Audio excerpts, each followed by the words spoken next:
and welcome to Life for Organic Vitality Experience of Wellness Center or L.O.V.E Wellness Center. Today we're going to talk about a little hair care, a little skin care, and a little bit of eye care because I know that's what you care about. So we'll start off with the skincare. So a lot of people are wondering what are the best products that they can use for their skin. Well, there are a bunch of things that you can use for your skin, but if you're wanting to go with the most cost effective and the most beneficial, especially for like moisturizer, I would say to go with either a coconut oil, a jojoba oil, or an apricot kernel oil. All three of these oils have the added beneficial or the added benefits that they moisturize. And on top of that, if you get them organic and you make sure that they don't smell rancid or that they haven't gone old or anything like that, then you're also getting the fact of the moisturizer and a lot of vitamins. And they're usually good for pretty much any type of skin. So you can use these if you have really dry skin or if you have really supple fair skin or anything in between. And it's really not that expensive to go out and buy an organic bottle of these things, and they help a lot. So that's really what I wanted to say to you guys about the whole skincare thing. Now, hair care, a little bit different, but not too much. The same thing that I say, I am a huge advocate of coconut oil.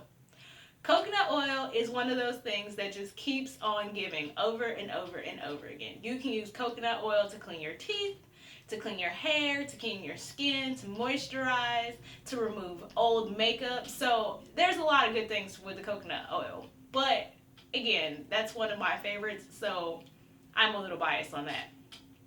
But for hair care, depending on your hair and what kind of treatments or possible dyes you've put into it, I would say that a good thing for your hair would be either a coconut oil or an olive oil. Both of these oils add nutrients to your hair. And if you're someone who's wondering about your hair being really bad or brittle, maybe you should consider not washing it as much as you do.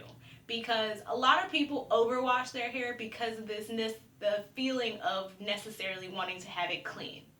There are oils and different things that your body makes to help clean your hair, just so that you don't have to worry about washing it as much. Now, I'm not saying don't wash your hair because that's a huge no-no, but maybe think about washing it a little bit less and see if that shine and shimmer comes back.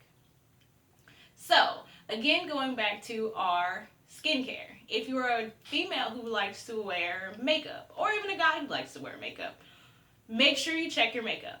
Because we have all this makeup and we buy makeup and then we try to use it all up until there's none left. But studies say that we should probably be replacing our makeup every 3 to 5 months, depending on how much you use it and depending on if it's wet or not. If it's wet, it's going to need to be replaced sooner. If it's dry, you might be able to hold on to it a little bit longer, but it's still going to need replaced. The way to know if you need to replace your makeup is to smell it. I know that sounds crazy, but if you smell your makeup and it smells funky, then it's probably time to replace it. And with the drier makeups, once you put it on your skin, if you're putting it on top of something that has oil in it or some type of moisturizer where you're going to be putting dry onto wet, you might want to replace that as well, as that is a great breeding ground for bacteria, and we don't want to reapply bacteria to our faces. So that's the skincare and the hair care. Now to eyes. I know a lot of people don't think about this until it's to a point where you're like, oh man, I can't see, or things are fuzzy, or I'm getting headaches, or any of those number of things. But I'm going to tell you a couple of things that you can try that will probably help you, at least with sore eyes and straining your eyes and anything like that. So, one of the things that you can do is in the morning, take about 2 minutes, kind of while you're brushing your teeth or something, and do eye stretches. What I mean by eye stretches is take your eyes and look as far to the left and to the right as you can.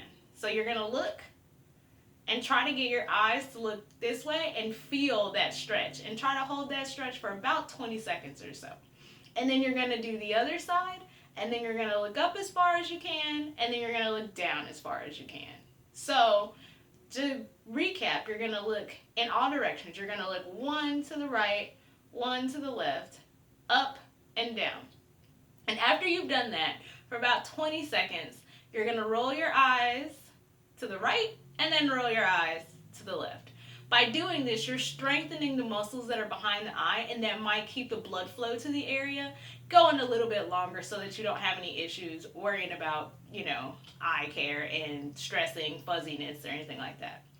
Another thing you can do if your eyes are really, really sore is you can take a wet compress of warm water or cool water, depending on your particular body, because some people like it warm and some people like it cold. But making sure that you're not constricting the blood vessels too much. So I'm not saying do ice cold because that would constrict the flow of blood cells to the back of the eye, and that might be a problem. But making sure that you have like a cool, I guess, at room temperature or a little bit warmer, compress to the eyes for about 5-10 minutes can help. Also, if you're someone who's looking for a little extra zing because you like mentholated eye drops or something like that, you can always get black tea bags and take those tea bags. Make sure that they're about room temperature or a little bit warmer. Place them on your eyes and let that sit for about 5 to 10 minutes, and you'll feel really revitalized and fresh. So, those are my answers for tips. Excuse me. Those are the tips that I have for you guys, and I hope that you guys have a great week. Bye!